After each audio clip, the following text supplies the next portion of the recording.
नमस्कार। आज शब्द मंच के गेस्ट इन हाउस में हमारे मेहमान हैं सतपाल जी, जिनको सतपाल नन्हेड़ी के नाम से जाना जाता है। ये एक व्यापारी हैं, मगर व्यापारी के साथ साथ एक समाज सेवी हैं और इन्होंने मानव सेवा संगम को उस वक्त ज्वाइन किया था जिस वक्त मानव सेवा संगम चैरिटेबल जो है एक लैब होती थी, और एक लैब से शुरू होकर आज वो सफ़र एक चैरिटेबल हॉस्पिटल पर है और वहाँ हजारों लोग जो हैं आज अपनी सेवाएं ले रहे हैं कम दाम पर, कम खर्चे पर, और कई लोगों का मुफ्त इलाज भी आप लोग वहाँ कर देते हैं। तो ये सफ़र कैसा रहा, और इस सफ़र के दौरान इनको 8 बार मानव सेवा संगम चैरिटेबल ट्रस्ट का प्रधान भी बनाया गया। तो आखिर इस सफ़र के दौरान ये कैसा सफ़र रहा इनका? हिमाचल से आए, हिमाचल से टोहाना, नन्हेड़ी, फिर नाम के साथ में नन्हेड़ी जुड़ना, और ये समाज सेवी और व्यापारी का सफ़र क्या रहा, इन सब पर एक एक करके बातचीत करेंगे। और शब्द मंच के इन गेस्ट इन हाउस में आप जानते हैं कि हम उन लोगों को बुलाते हैं जिनके जीवन से कुछ सीखा जा सके। तो आपका स्वागत है सतपाल जी। धन्यवाद।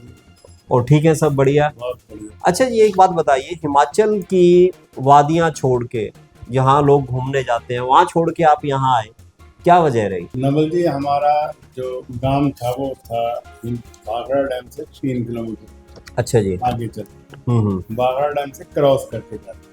ठीक है। तो जब बाघड़ा डैम बना तो वहाँ से जितने भी लोग थे वो वहाँ से, कौन सा गांव रहा आपका? हमारा गांव पुरैया। पुरैया, ठीक है।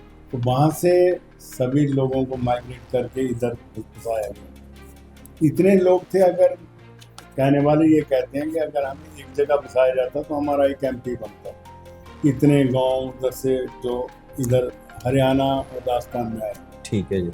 तो हम भी उस समय, हमारा जो वहाँ पर बिजनेस था, तो हमारे साथ जो उधर लोग थे उन्होंने कहा कि आप भी तो वहाँ चलिए नन्हेड़ी। तो यहाँ पे हमने ज़मीन आके आप खुद मोल ली थी, लोगों को वहाँ से अलॉट। तो जब आए तब तो नौजवान थे, तभी से समाज सेवा शुरू कर दिया, व्यापार कर रहे थे? बिल्कुल। मैं, ये बहुत बढ़िया प्रश्न पूछा है। मैं शुरू से, जब मैं 6वीं में पढ़ता था तो मैं हुआ के कर रहता था, वहाँ पर आरएसएस से मैं जुड़ा था जी। आरएसएस जुड़ने से तो समाज सेवा में थोड़ी सी लगन लगी। तो उस लगन को आगे, जब मैं रतिया आया तो रतिया रोटरेक्ट क्लब ज्वाइन किया। रोटरेक्ट क्लब जो ज्वाइन किया, सबसे पहली उसमें हमारे गेस्ट थी सुषमा स्वराज। अच्छा जी। विनोद शर्मा जी हमारे रतिया में प्रेसिडेंट थे। विनोद शर्मा जी वहाँ पर वो उनका क्लिनिक था। तो उन्होंने कहा कि आज सुषमा स्वराज जी आ रही। अच्छा जी। तो सुषमा स्वराज जी वहाँ पर आई थी। वीडियो ब्लॉक में हमारी एक मीटिंग हुई थी। तो उसके बाद बीडी शर्मा, तो उसके विनोद शर्मा जी के जो चाचा जी थे बीडी शर्मा, बहुत बड़े सोशल डॉक्टर थे। तो उन्होंने हमें कहा कि आप ये आंखों के कैंप लगाओ। तो हमने रोटरेक्ट क्लब के माध्यम से वो उसका कैंप लगाया। तो पैसे तो थे ही नहीं क्लब के पास, 10-20 रुपए हम जो कंट्रीब्यूट करते थे वही थे। तो डॉक्टर बीडी शर्मा ने मैक्सिमम वहाँ से शहर से कलेक्शन करके, और डॉक्टर उन्होंने अरेंज करके बहुत बढ़िया, वो एक जो कैंप इतना सफल रहा, उसमें 150-200 के लगभग ऑपरेशन हुए। क्योंकि उसमें तक तो बहुत ज़्यादा इतनी थी नहीं मेडिकल फैसिलिटी। तो 200 के लगभग ऑपरेशन हुए। उनको रहना, खाना पीना, दवाइयाँ, बाद में आने, हर चीज़ हमने दी। तो वो हमारा एक पहला प्रोजेक्ट हो गया। उस वक्त तो छात्र थे आप? कौन सी छात्र नहीं थे, मैं तो बड़े हो चुके थे? मैं उधर से हिमाचल से आ चुके थे। तो यहाँ पे वो लगाया। उसके बाद रोटरेक्ट क्लब रहा वहाँ पर, मैं रोटरेक्ट क्लब का प्रेसिडेंट भी रहा वहाँ पर। अच्छा जी। रतिया में जी। उसके बाद आज जो लाइन क्लब है रतिया, जो मेन लाइन क्लब है, वो रोटरेक्ट क्लब ही सारा के सारा शिफ्ट हो गया, सारा लाइन में शिफ्ट हो गया। और जो आज वो 30, 35, 40 जो ये कहते हैं कि हमारा कैंप है, वो शुरू में जो रोटरेक्ट का पहला एक कैंप था, वो ही हमारा आगे चल रहा है। वही चल रहा है, शुरू के लोग ही अब तक चल रहे हैं सब। वो उसी में लाइन में वो कन्वर्ट करके, लाइन के अब उन्होंने कह रहे हैं 40वां कैंप है, तो उसमें हमारा ही उसमें कंट्रीब्यूशन था पहले वाला। अच्छा, घर वाले तो उस वक्त आपको व्यापारी बनाना चाह रहे होंगे, व्यापारी के साथ में समाज सेवी भी आप बनते गए, आरएसएस का प्रभाव रहा ज्यादा? मेन चीज़ तो जो ये रही कि मैं रतिया में था सबसे पहले, तो वहाँ पर कोई पूछने वाला था ही। अच्छा जी। वहाँ पर जाता था तो मेरे पास मोटरसाइकिल था, मोटरसाइकिल से निकलता था, जो 10-12 गांव में उसमें शाखा लगाई, तो 20 रुपए में पेट्रोल की टैंकी पर होती थी। अच्छा। इसमें हमने शाखाएं 10-12 गांव में निकाली। अच्छा जी। मैं वहाँ पर संघ का काम बहुत। तो किसी पद पे भी थे उस वक्त? जिम्मेवारी थी? मेरे पास वैसे तो दायित्व बहुत रहे। ननेड़ी गांव में मैं शाखा बहुत बढ़िया लगती थी। मैं रतिया में तहसील कार्यवाहक रहे। अच्छा, जो घर वाले, तो जैसे मैं पहले कह रहा था कि घर वाले तो चाहते हैं कि बेटा व्यापार करे, बेटा कोई रोजगार सेट करे, और आप साथ की साथ में ये काम करते रहे, तो उनको लगा नहीं व्यापार का नुकसान हो रहा है? एक्चुअल में खाद की एक दुकान थी, हमारी खाद की दुकान थी, खाद की एक दुकान थी, और कोई खाद बेचने वाला था नहीं। अच्छा जी। तो उस समय क्या हुआ, जो मेरा पड़ोसी था वो नाबा में स्टोर वाले अशोक जी, उनके पास चाबी रहती थी मेरी, और वो जब भी कोई कस्टमर आता था उनको पता था एक ही दुकान है खाद की, तो उसको 24-25 रुपए का एक थैला होता था खाद का, वो उनसे पैसे ले लेते। अच्छा, वो कहते थे यहाँ से, तो आप घूमते रहते थे। अच्छा, जैसे टोहाना आए तो टोहाना में मानव सेवा संगम की जब स्थापना हुई 80 के दशक में हुई, आखिर में जाके 80 के दशक में 88 के करीब हुई, तो तब इससे आप प्राथमिक सदस्य के तौर पे जुड़े या बाद में जुड़े? मानव सेवा संगम की स्थापना हुई, संघ के 5 कार्यकर्ता थे। संघ के 5 कार्यकर्ता थे जिन्होंने ये शुरू किया, जिसमें राकेश जी, जैन, मनोज जी, प्रमोद जी, पावा, शशि जी, तो ये 5 कार्यकर्ता थे जिन्होंने इसको शुरू किया। तो उसके बाद फिर जैसे कारवां बढ़ने लगा तो हम भी उसमें शामिल हो गए। तो जिस वक्त लैब बनाई तो उस वक्त क्या उद्देश्य था, क्या मुख्य प्रोजेक्ट लेके चल रहे थे आप लोग?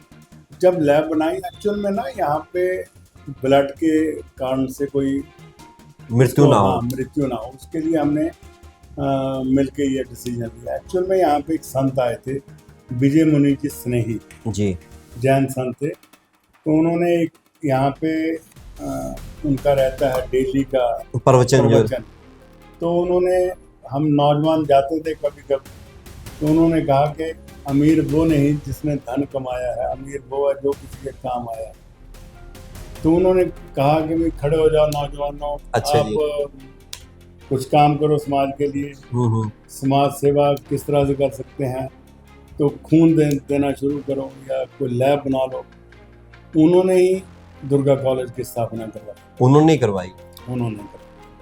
तो दुर्गा कॉलेज और मानव सेवा संगम, अगर मैं ये कहूँ कि जैन संतों के प्रताप से और विजय मुनि जी स्नेही खास तौर के उनके प्रयास से ये बना। ये जो सफर है, आप इससे उस वक्त जुड़ गए जब लैब थी, तो अब तक जुड़े हुए हैं। तो ये सफर जो, अगर मैं एक छोटी सी उसमें जानना चाहूँ, लोग इसको जानना चाहिए, तो सफर कैसा रहा? जटिल रहा या फिर बहुत आसान रहा या तकलीफें रही, कैसा रहा? बहुत जटिल।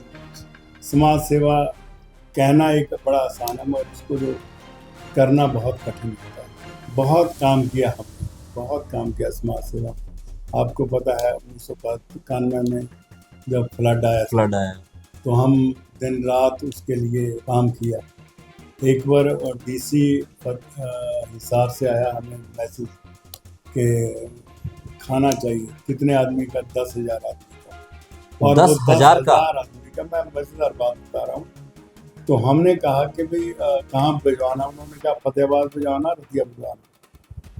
तो जब फ्लड आया हुआ था तो हमने वहाँ पर संगम जो ऑफिस था उसके साथ में हमने टेंट लगा के उसमें सब्जी बनाते थे, और एक रिक्शा कर रखा था जिस पे अनाउंसमेंट करते थे कि सभी अपने घरों से 20-20 चपाती बना के लेके आए। ठीक है। और 1 घंटे के बाद हमारी रेडी आएगी, उसमें डाल देना।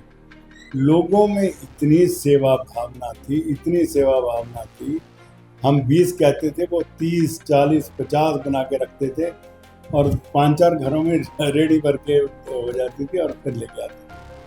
तो हम वो लेके गए वो खाना वहाँ पर उन्होंने तो कह दिया लेके जाओ, मगर वो खाना जो था वो वहाँ पर हुआ नहीं, डिस्ट्रीब्यूट नहीं हुआ, उनको लोगों को चाहिए नहीं था, तो हम लेके आए वापस। अच्छा, वापस लेके आए? वापस लेके आए तो कुछ रतिया डिस्ट्रीब्यूट किया, कुछ जाखल किया, कुछ बच गया तो वो हमने गौशाला में उसको।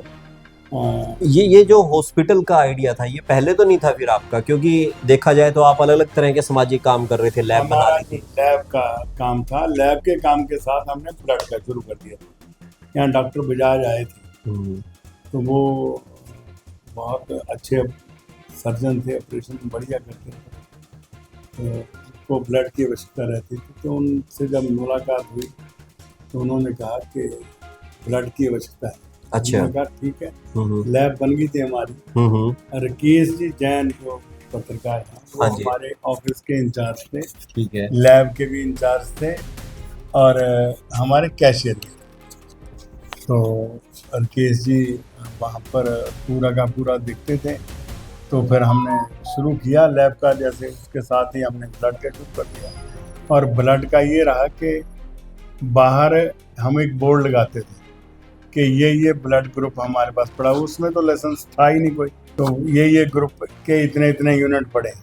तो एक मज़ेदार बात बता रहा हूँ कि मेरा बी पॉजिटिव है, तो मैं वहाँ पर जाके अपना जब भी देखता था कि 5 यूनिट पड़े हुए हैं, तो जाके ये करो ये करो ये करो, और जब 2-3 रह जाते थे तो वहाँ पता ही गले से निकल जाता था। अच्छा, कि ब्लड देना पड़ेगा, क्या अब तक कोई अच्छा कमी रह गई हो, कमी रह गई हो। तो एक दिन ये राजकुमार अग्रवाल यहाँ पे एक कार्यकर्ता थे संघ के हमारे, जो 5 आदमी थे उनमें राजकुमार भी, जो प्राथमिक सदस्य थे। तो राजकुमार जी अग्रवाल जो थे, उसके भाई विनोद कुमार जी वो बाहर बैठे थे। ठीक है। तो जैसे मैं आया वहाँ पर लैब में, तो उन्होंने कहा कि भाई प्रधान जी आपका कौन सा ब्लड है? मेरे हाथ पांव फूल गए। मैंने कहा आप तो निकल जाते थे। मैं क्या फंस गया। अच्छा जी। इसका मतलब कहने लगा कौन सा है? मैंने कहा बी पॉजिटिव। कहते मैम पर 70 की एक लेडीज है और डिलीवरी है 5 यूनिट उनको चाहिए, बी पॉजिटिव। अब मैं जाऊं तो मर गया, अगर ना जाऊं तो मर गया। मैंने कहा फटाफट केस को बुलाया, मैंने कहा निकाल। और बिल कमाल तो ये रहा कि भी पता ही नहीं लगा, और उससे डर रहे थे। डर तो पहले था ही है। जैसे मैंने किया, मैंने कहा यार एक और निकालो अब तो। कहने लगे नहीं 3 महीने बाद निकालेंगे। उसके बाद तो रूटीन बन गई। हम जो भी आता है उसको समझाते हैं कि भाई अब तो ब्लड का ये इस तरह से है, तो बहुत बढ़िया चला। ये हॉस्पिटल का आइडिया कहाँ से आया? हॉस्पिटल का आइडिया यहाँ पर एक्चुअल में डॉक्टर थे यहाँ पे, वो थोड़े से मरीजों को तंग करते थे, हर एक चीज में पैसे मांगते थे। सरकारी हॉस्पिटल, ठीक, सरकारी हॉस्पिटल ही होता था उस टाइम। तो एक आदमी आके हम कहने लगा कि मेरे से पैसे मांगते हैं, मैं गरीब आदमी। तो हम उसके पास चले गए। हमने कहा कि डॉक्टर साहब ये ठीक नहीं। खैर मजेदार बात बताऊं कि उस डॉक्टर ने रिजाइन भी दे दिया साथ ही साथ। जब हम गए वहाँ पर 10-5 कार्यकर्ता थे। अच्छा, उसने रिजाइन दे दिया? रिजाइन दे दिया। और फिर हमने सोचा कि क्यों ना इसको हॉस्पिटल बनाए। अच्छा जी। तो हमारे पास बहुत बढ़िया एक ऑफर आई है। चौधरी परिवार ने हमें कहा, चौधरी जो राइस मिल वाले हैं, कि हमारे जमालपुर स्टेशन के पास ही वहाँ पर 8-9 किले पड़े हैं, हम 2 या 3 एकड़ आपको दे देते हैं।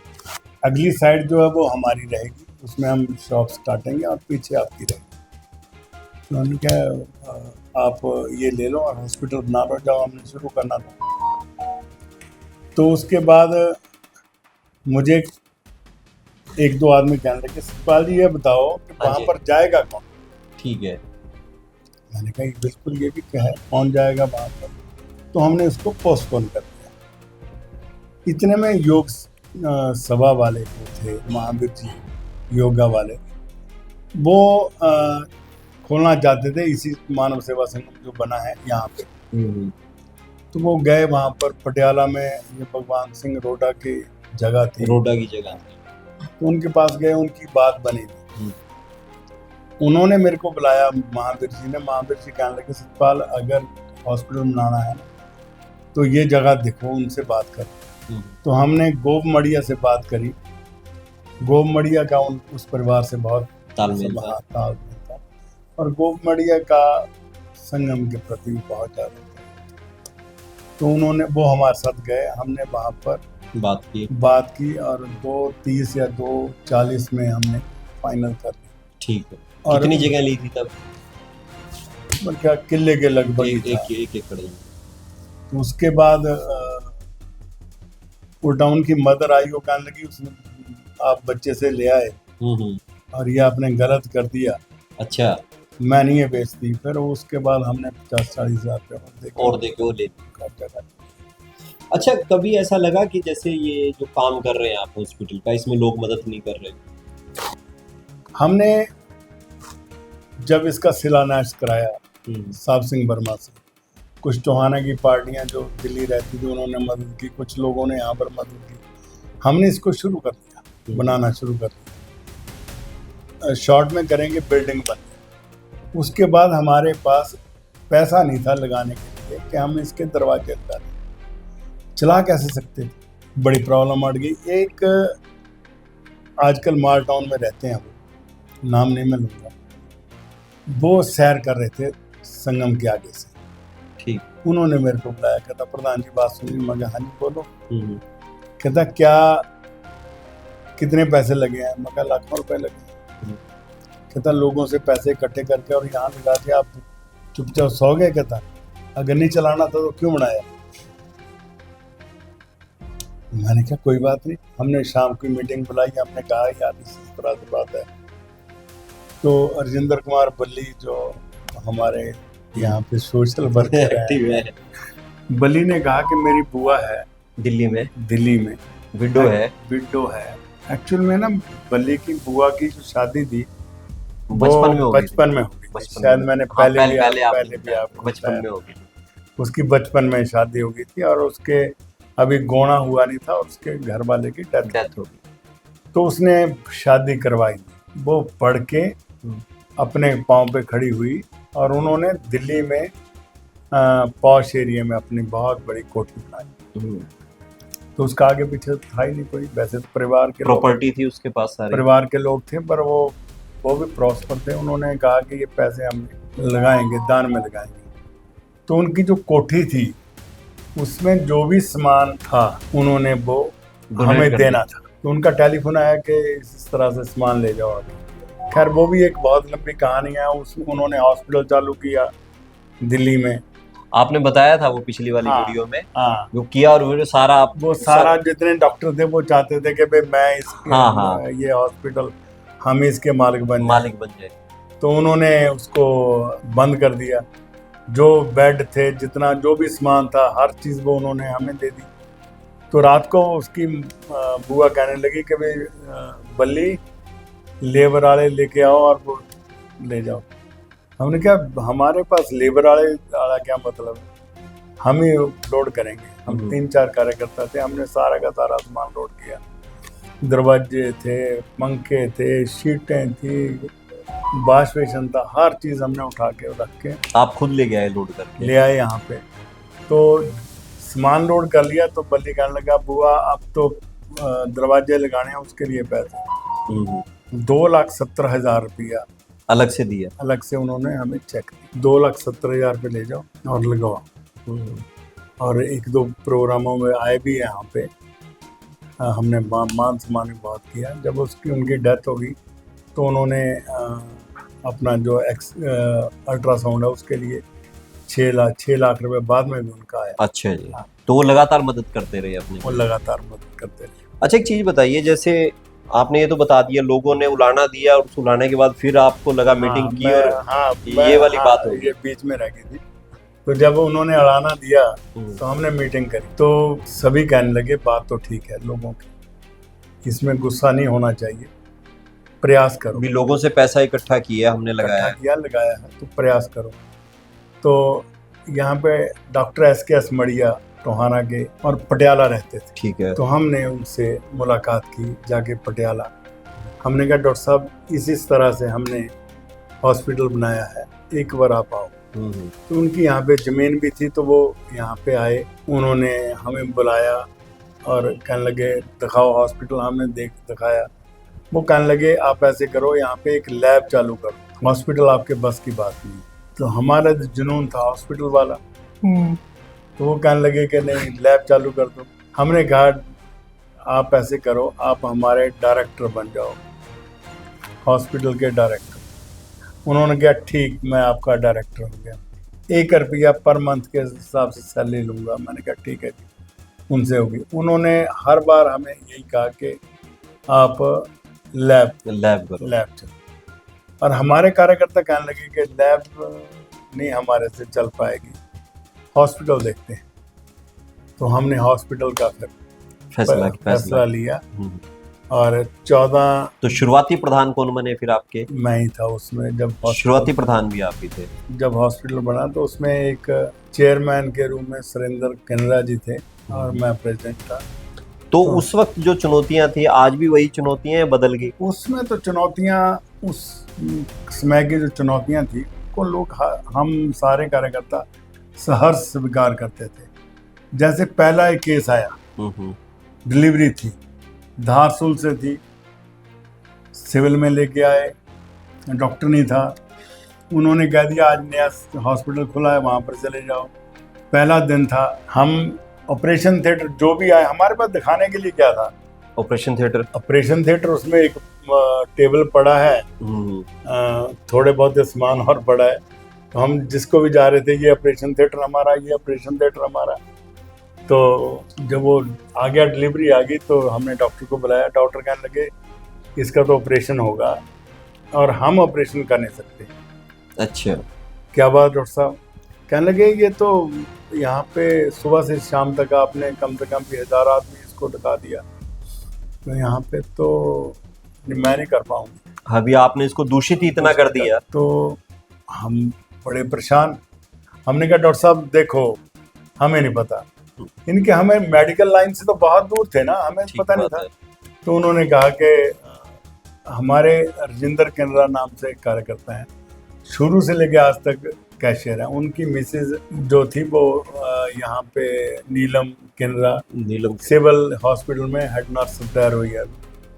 तो हमारा मेंबर था, तो उसको भी बुलाया हमने। वो कहने लगी डॉक्टर साहब आप ऐसे करो, मैं प्रयास करती हूँ, मैं सामान लेके आती हूँ। वो सामान लेके आया और ऑपरेशन हमने किया, सफल रहा, और उसका नाम भी संगम रखा।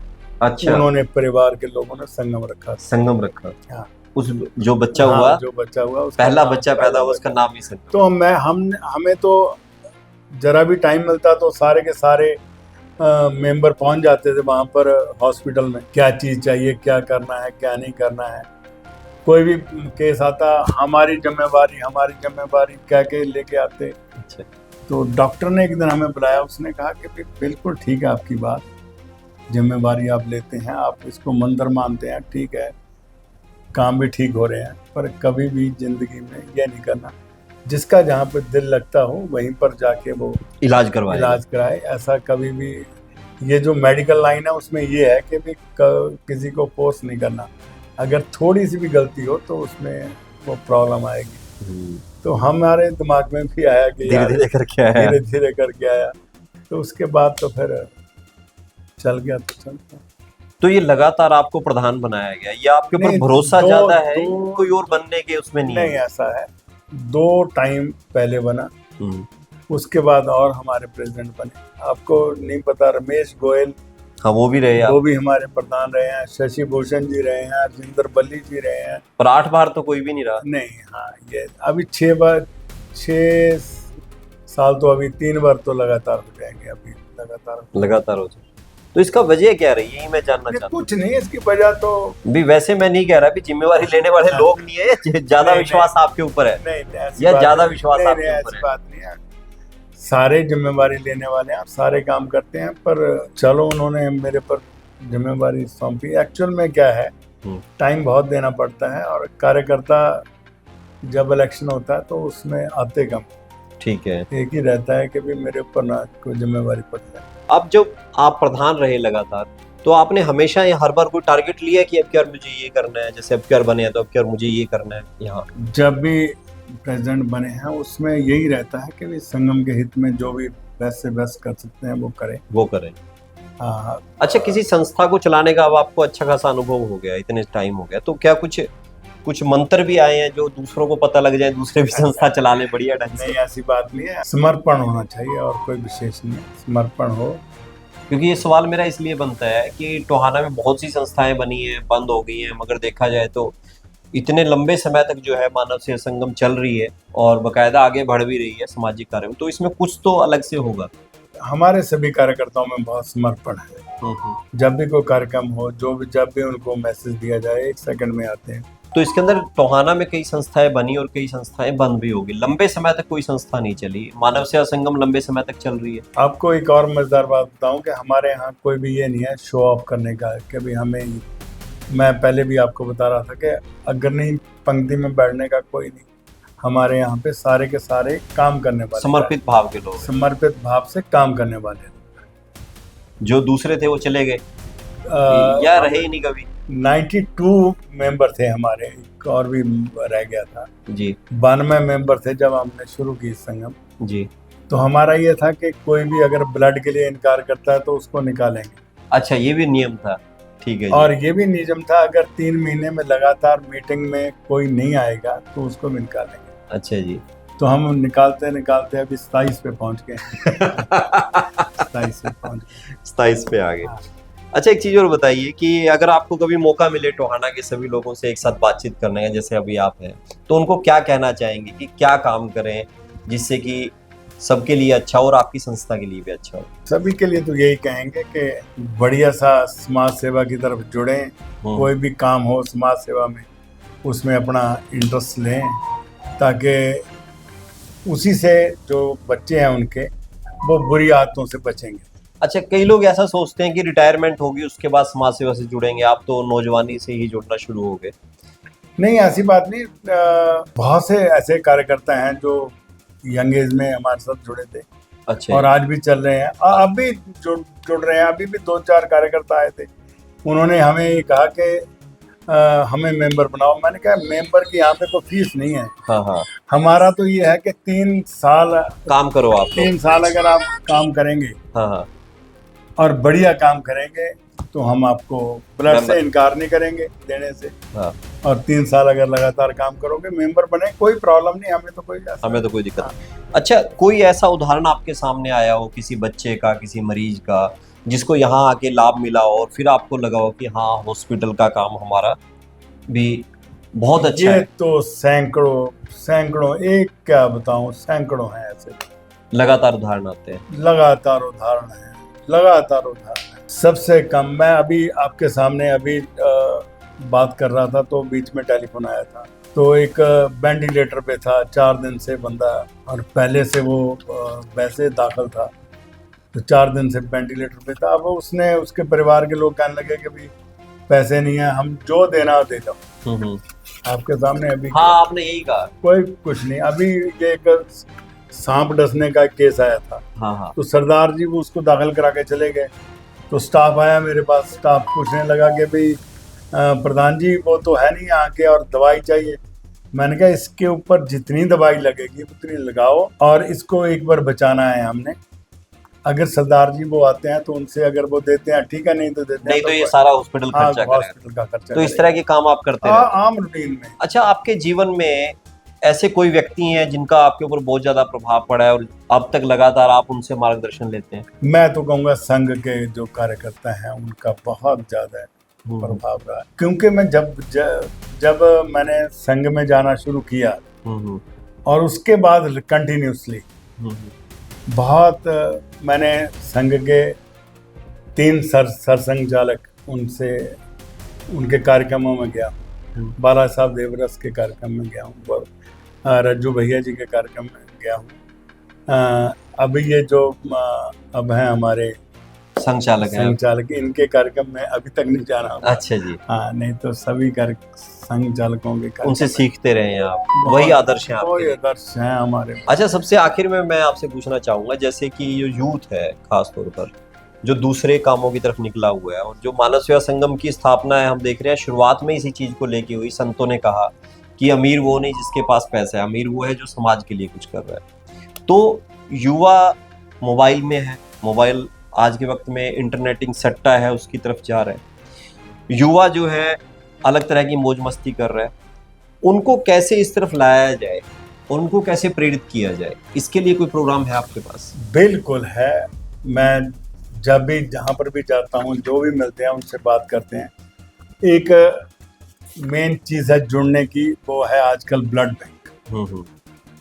तो हमारे यहाँ टोहाना के सराउंडिंग के 58-60 के लगभग बच्चे हैं जो थैलीसीमिया पीड़ित हैं, तो उनको खून देना होता है। महीने में 70-80 यूनिट जाते हैं। तो लोगों से जिससे भी मुलाकात होती है, जिससे बात होती है, उनको कहते हैं कि ब्लड डोनेशन कैंप लगाओ। अच्छा। तो वो आते हैं हमारे पास कि बोलो जी क्या करना है। जब हम उनको समझाते हैं कि अगर आप इस तरफ लगोगे तो एक बार आपने कैंप लगा लिया, इतने उसके बाद दूसरे के लिए तैयारी करोगे, आपका जो दिमाग है, माइंड है, वो उस साइड डाइवर्ट रहेगा कि मैंने अब सेकंड कैंप लगाना है, मैं ये काम करना है, मैंने ये काम करना है। आपका जो ध्यान है वो नशों की तरफ से या दूसरे बातों से आपका ध्यान हट जाएगा, उस साइड जाएगा नहीं। और बहुत बढ़िया उसका रिस्पॉन्स है। मज़ेदार बात यह है कि भाई ब्लड बैंक में अब ब्लड की कोई कमी नहीं रहती, और कंटिन्यूसली थैलेसीमिया पीड़ित बच्चों के लिए ब्लड जा रहा है, कोई प्रॉब्लम नहीं। हम किसी तरह की कोई समस्या आ रही हो जो आप कहना चाहते हो, लोग उस बात को समझे और आपकी मदद करें? नहीं, अब कुछ नहीं, ऐसी समस्या वाली बात नहीं है। हमारा जो मेन अभी हमारा स्कूल है, एक दिव्यांग स्कूल जो बाजार में था, तो उस वहाँ पर गाड़ी नहीं जाती थी, तो जो बच्चे हैं उनको बड़ी प्रॉब्लम थी। यहाँ तक के स्कूटर जाना भी बड़ी मुश्किल था। तो अब हॉस्पिटल के पीछे हमने एक बिल्डिंग बनाई है, वहाँ उसको शिफ्ट उसमें अभी वैसे तो हमने 13 अप्रैल को टारगेट रखा था कि उसको वहाँ पर शिफ्ट करने का, मगर जो ठेकेदार था वो पूरा नहीं कर पाया काम। अब लगता है कि 1 महीने के अंदर अंदर हम शिफ्ट कर देंगे और उसमें गाड़ी लगा के और बच्चों को वहाँ लेके आएंगे। तो मैं बता दूं कि मानव सेवा संगम चैरिटेबल ट्रस्ट, जिसकी शुरुआत सिर्फ इस काम के लिए संत जी के प्रवचन से हुई कि कुछ अच्छा काम किया जाए, 5 लोगों ने उसकी शुरुआत की और वो काफ़ी लोग उससे जुड़े, 93 के करीब लोग जुड़े। और उसके बाद जो लोगों को एक नियम था इनका कि जो ब्लड डोनेशन नहीं करेगा और 3 महीने तक मीटिंग में नहीं आएगा तो वो नहीं रहेगा। तो उसके चलते आज के कुल 27 लोग रह गए हैं, मगर ये 27 लोग लगातार सेवा का काम कर रहे हैं, समर्पित भाव से कर रहे हैं। इसके साथ में एक दिव्यांग सेंटर भी चला रहे हैं, हॉस्पिटल भी चला रहे हैं, और सारे काम चल रहे हैं, बड़े अच्छे चल रहे हैं। और इनकी भावना से ये पता लगता है कि अगर समर्पित भाव से कोई काम किया जाए तो कोई भी प्रोजेक्ट लंबे समय तक ना केवल चल सकता है मगर सफल भी होता है और लोग उसकी प्रशंसा भी करते हैं।